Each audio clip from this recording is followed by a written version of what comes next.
আপনারা যারা আমাদের এই গল্পগুলো শুনতে ভালোবাসেন তাদের জন্য রইল সৈকত মল্লিকের লেখা আন্দামানে আতঙ্ক।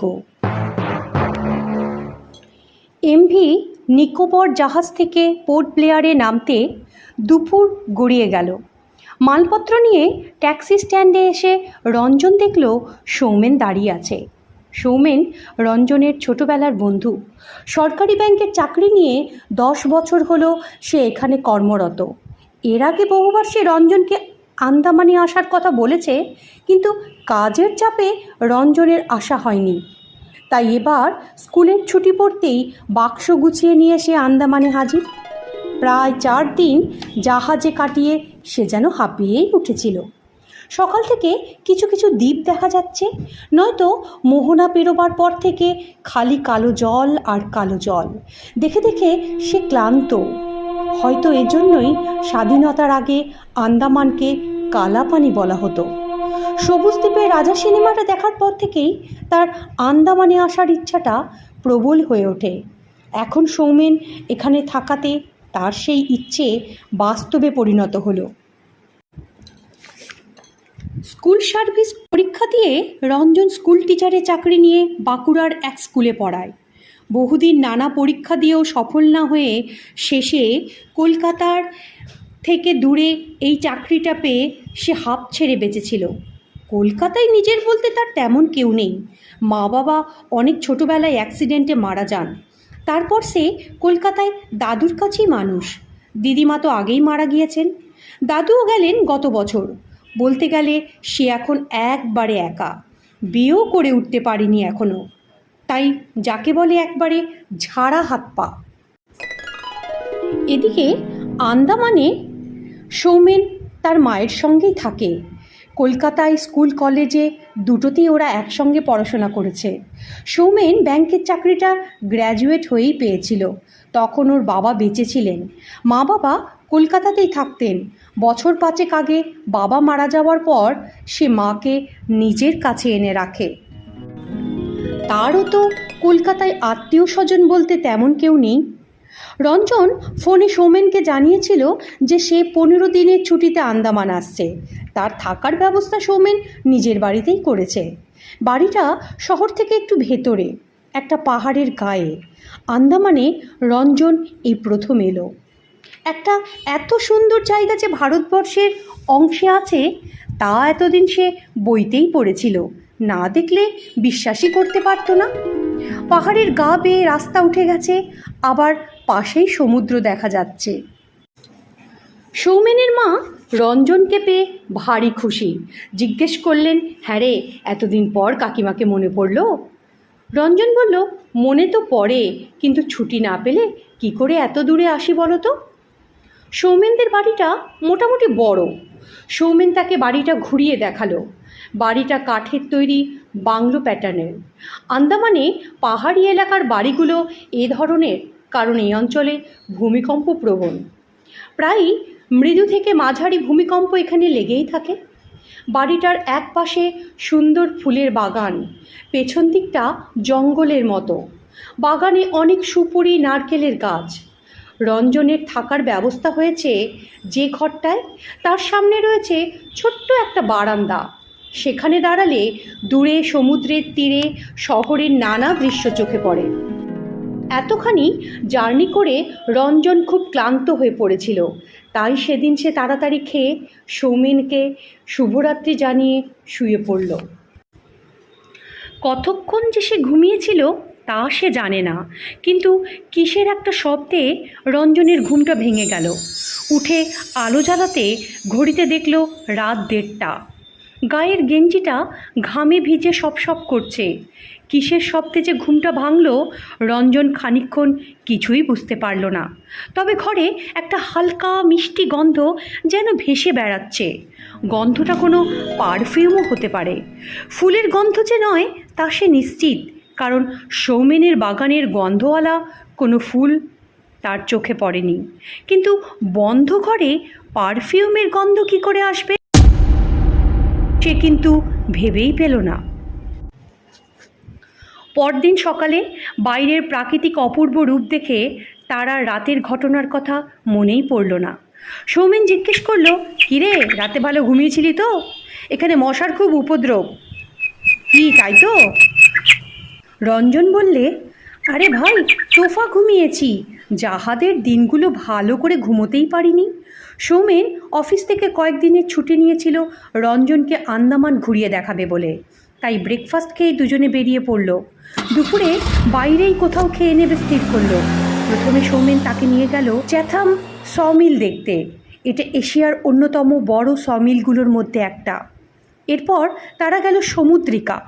এখানে সামুদ্রিক প্রাণী, কোরাল, ঝিনুকের মতো নানা সামুদ্রিক প্রাণী ও উদ্ভিদের নমুনা রয়েছে। এগুলো দেখে তারা লাঞ্চ সেরে নিল। তারপর গেল চিড়িয়াখানা, কার্ভিনস কোভ, গান্ধী পার্ক ও অবশেষে সেলুলার জেল। আলো ও ধ্বনির মাধ্যমে ফুটিয়ে তোলা স্বাধীনতার ইতিহাসের কালো অধ্যায় রঞ্জনের মন ভরিয়ে তুলল। সেদিন রাত্রে খাওয়া দাওয়ার পর অনেক গল্পগুজব করে শুতে গেল রঞ্জন। শোয়ার সঙ্গে সঙ্গেই গভীর ঘুমে তলিয়ে গেল সে। কিন্তু হঠাৎ কখন যেন ঘুমের ঘোরে তার মনে হলো ঘরের মধ্যে কেউ চলে বেড়াচ্ছে। ঘুমটা ভেঙে গেল রঞ্জনের। ঘুম চোখে তার মনে হলো কেউ যেন দাঁড়িয়ে আছে তার বিছানার পাশে। ধড়ফড় করে উঠে আলোটা জ্বালল সে, কিন্তু কোথাও কেউ নেই। দরজা ভেতর থেকে ভালো করে বন্ধ। ঘড়িতে দেখল রাত 3টে। হঠাৎ তার খেয়াল হলো কালকের রাতে সে মিষ্টি গন্ধটা যেন ঘরে ভেসে বেড়াচ্ছে।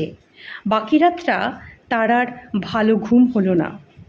সকালে ব্রেকফাস্ট টেবিলে সৌমেন ও তার মায়ের সামনে রঞ্জন রাতের ঘটনা বলল। সঙ্গে এও বলল যে প্রথম দিন রাতেও সে একই গন্ধ পেয়েছে, কিন্তু ততটা গুরুত্ব সে দেয়নি। ঘটনাটা শুনে সৌমেন ও কাকিমা দুজনেই কেমন যেন চুপ হয়ে গেল। কিছু একটা অস্বস্তি যেন তাদের কোনো কথাই বলতে দিচ্ছে না। সৌমেন অন্য প্রসঙ্গে কথা বলতে শুরু করে দিল। বলল, চল তোকে আজ সমুদ্রের তীরে কোরাল দেখিয়ে আনি। সৌমেন কথা ঘোরালেও রঞ্জনের মনে হলো সে যেন কিছু লুকোচ্ছে। এদিন তারা যে জায়গাটায় গেল তার নাম জলি বয়ের দ্বীপ। লাঞ্চ সেরে সমুদ্রের মধ্যে দিয়ে বিভিন্ন দ্বীপের পাশ দিয়ে তারা পৌঁছালো সেখানে স্নান করতে নেমে রঞ্জন দেখল কত কাছে জলের নিচে কত রকমের কত বিচিত্র ধরনের প্রবাল। রাত্রের ঘটনার কথা সে প্রায় ভুলেই গেল, কিন্তু রাত নামতেই তার পূর্ব অভিজ্ঞতার কথা মনে হতে লাগলো। আজ রাতে তাকে জেগে থাকতেই হবে ভেবে সে একটা গল্পের বই নিয়ে বিছানায় শুলো। কখন ঘুমিয়ে পড়েছিল জানেই না। হঠাৎ ঘুম ভেঙে যেতে সে বুঝতে পারল বেড সাইড ল্যাম্পটা নিভে গেছে। নিশ্চয়ই লোডশেডিং হয়েছে। উঠে বসতে গিয়ে কিসের যেন একটা ঠান্ডা স্পর্শ পেল তার পাশে, যেন শীতল কিছু একটা শুয়ে আছে তার পাশে। কোনো রকমে উঠে হাতড়ে হাতড়ে টর্চটা খুঁজে পেল সে, কিন্তু জ্বালাতে গিয়ে দেখল সেটা জ্বলছে না। এতক্ষণ অন্ধকারে থেকে তার চোখ সয়ে গিয়েছিল। সে বুঝতে পারল একটা আবছা ছায়া দরজার সামনে দাঁড়িয়ে রয়েছে। হঠাৎ যেন তার মনে হলো মিষ্টি সেই গন্ধটাও পাচ্ছে সে। এমনি সময় হঠাৎ টেবিল ল্যাম্পটা জ্বলে উঠল। ল্যাম্পের আলোয় সে কাউকেই খুঁজে পেল না। এই রাতের ঘটনার কথা সে আর সৌমেনকে বলল না। উল্টে সৌমেন যখন জিজ্ঞেস করলো, কিরে আজ রাতেও কি গন্ধ পেয়েছিলি, তখন সে বলল ওটা বোধহয় ওর মনের ভুল। সেদিন সৌমেন তাকে নিয়ে গেল কাছাকাছি দুটো দ্বীপ দেখাতে। একটা রস আইল্যান্ড। ওই দ্বীপে একসময় ইংরেজরা থাকতো। তাদের চার্চ, বেকারি ইত্যাদির ধ্বংসাবশেষ এখনও রয়েছে বেশ কিছু হরিণ। অন্য দ্বীপটার নাম সৌমেন বলল ভাইপার আইল্যান্ড। ওই দ্বীপে স্বাধীনতা আন্দোলনের মহিলা বিপ্লবীদের ফাঁসি দেওয়া হতো। সবই দেখছিল রঞ্জন, কিন্তু তার মনে যেন কোথাও শান্তি নেই। ঘুরে ফিরে সেই রাতের ঘটনার কথা তার মনকে দুশ্চিন্তাগ্রস্ত করে তুলেছিল। ফেরার সময় সে ঠিক করল আজ রাতে যে করেই হোক সে জেগে থাকবেই।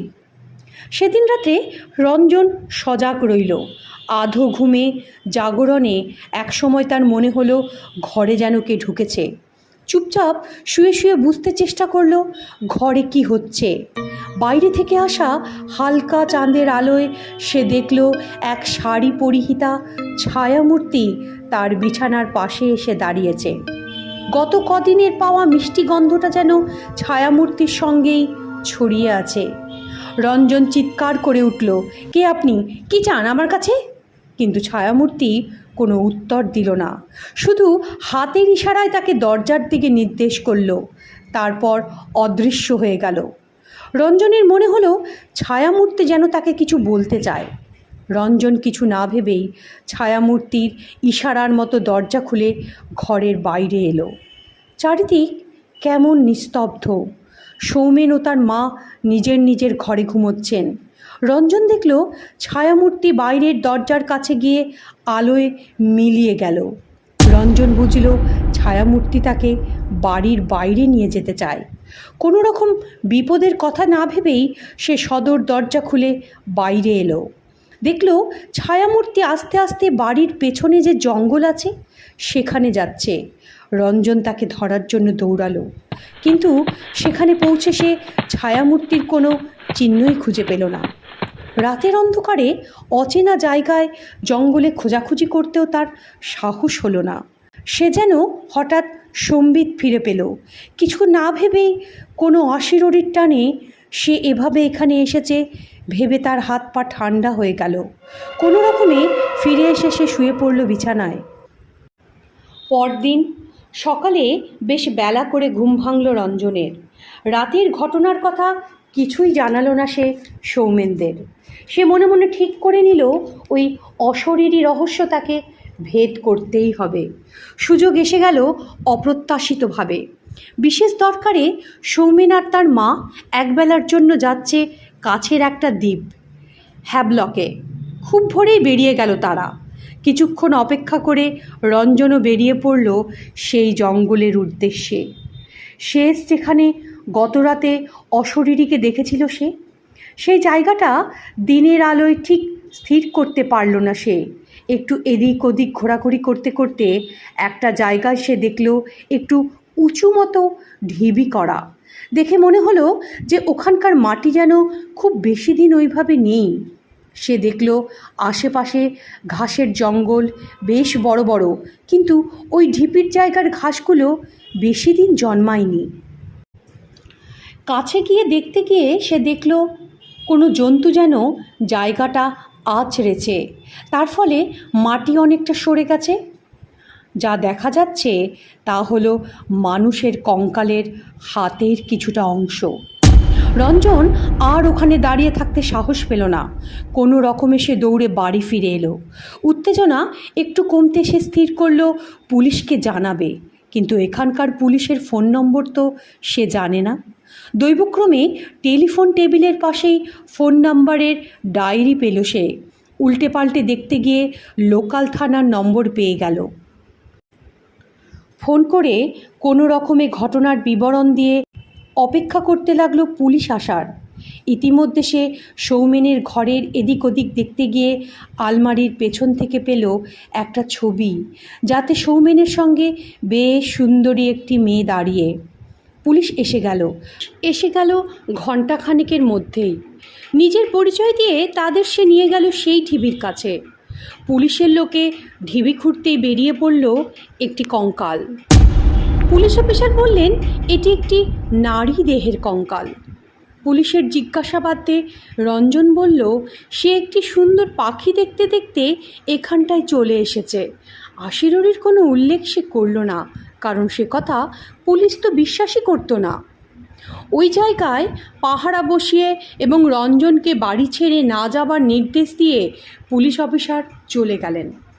সন্ধ্যাবেলা সৌমেন এবং তার মা ফিরতেই তিনি আবার এলেন।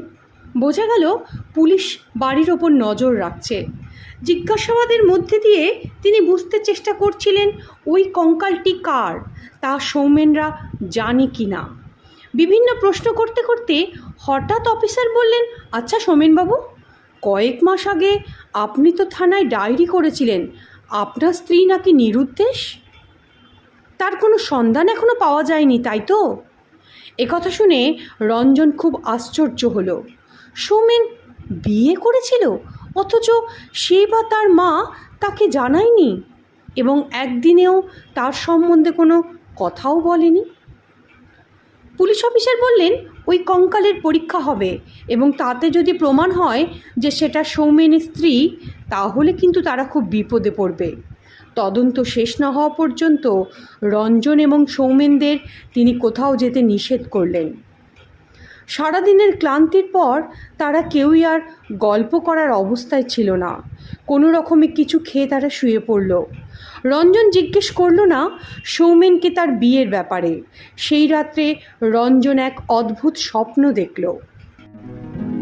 ঠিক সিনেমায় যেমন হয় তেমনি একটার পর একটা ঘটনা তার স্বপ্নে আসতে লাগলো। সে দেখল একটি সুন্দরী মেয়েকে একটি ছেলে এবং একজন মহিলা খুব মারছে। তার গায়ে কি একটা তরল ঢেলে দিল, তারপরে একটা দেশলাই জ্বালিয়ে দিল। দাউ দাউ করে জ্বলছে মেয়েটি। তারপর সেই লোকটিকে দেখল এক জায়গায় মাটি খুঁড়ছে। তারপর তারা দুজনে ধরাধরি করে মেয়েটির দেহ ওই জায়গায় পুঁতে ফেলল। এতটা দেখার পরও রঞ্জন কিন্তু সেই লোকটিকে বা মহিলাটিকে চিনতে পারল না। ওই সময় হঠাৎ তার নাকে আবার সেই মিষ্টি গন্ধটা এলো আর তার ঘুমটা ভেঙে গেল। সে দেখল তার সামনে দাঁড়িয়ে রয়েছে সেই অশরীরী নারী। তার মুখটা হলো সেই মুখ যে দেখেছে ছবিতে সৌমেনের পাশে। আজ আর রঞ্জন ভয় পেল না। সে জিজ্ঞেস করলো, কে তুমি? কেন রোজ রাতে আমার কাছে আসছো? রঞ্জনকে অবাক করে দিয়ে আজ অশরীরী কথা বলে উঠল। সে কণ্ঠস্বর যেন বহুদূর থেকে আসছে, এমন ক্ষীণ। সে বলল, রঞ্জনবাবু, আমি সৌমা, আপনার বন্ধু সৌমেনের স্ত্রী। আমি তো এখানকারই মেয়ে। আমার বাবা সৌমেনের সঙ্গে এক অফিসে কাজ করতেন। সৌমেনকে তার খুব পছন্দ হয়ে যায়, তাই সে আমার সঙ্গে বিয়ে দেন। বিয়ের পর জানতে পারি সৌমেনের আসল রূপ।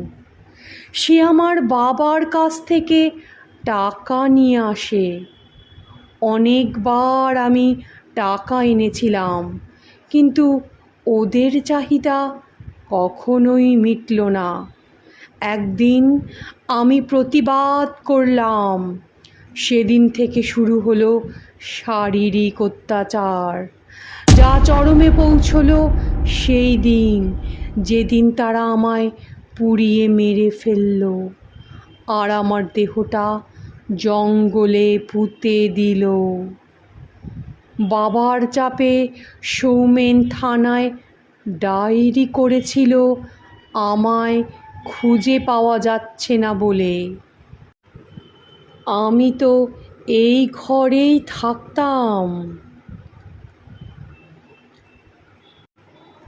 আপনি এখানে এলেন বলে আমি সুযোগ পেলাম সত্যটা জানানোর। আমার সব কথা একটা ডায়েরিতে লিখে আমি লুকিয়ে রেখেছি খাটের মাঝে খোপে। আপনি দয়া করে সেটা পুলিশকে দিয়ে সৌমেন ও তার মায়ের শাস্তির ব্যবস্থা করুন, নয়তো আমার অতৃপ্ত আত্মা শান্তি পাচ্ছে না। আপনাকে এ কদিন কষ্ট দেওয়ার জন্য আমি খুবই দুঃখিত, কিন্তু আমার এছাড়া কোনো উপায় তো ছিল না। কথা বলেই মেয়েটি যেন হাওয়াতে কোথাও মিলিয়ে গেল। এবার রঞ্জন বুঝতে পারল তার স্বপ্নের মানে। ওই লোকটা এবং ওই মহিলা যে সৌমেন আর তার মা, তাতে আর কোনো সন্দেহ রইল না। সে খাট থেকে নেমে খুঁজতে লাগলো সোমার বলা খোপের ভেতর রাখা ডায়েরি। পেয়েও গেল। লাল মলাটে মোড়া ডায়েরির পাতায় পাতায় রয়েছে সোমার হাতের লেখা, আর তার ওপর হওয়া অত্যাচারের বিবরণ। পরদিন ভোরবেলায় রঞ্জন সেই ডায়েরি তুলে দিল পুলিশ অফিসারের হাতে। ওই ডায়েরির প্রমাণের জোরেই সৌমেন আর তার মায়ের যাবজ্জীবন কারাদণ্ড হলো। রঞ্জন ফিরে এলো তার কর্মস্থলে। সে অপেক্ষা করে থাকতো রাত্রে যদি আবার সোমার দেখা পাওয়া যায়, কিন্তু সে আর আসেনি। তার হত্যাকারীদের সাজা হওয়াতে সে নিশ্চয়ই তার অতৃপ্ততা থেকে মুক্তি পেয়েছিল।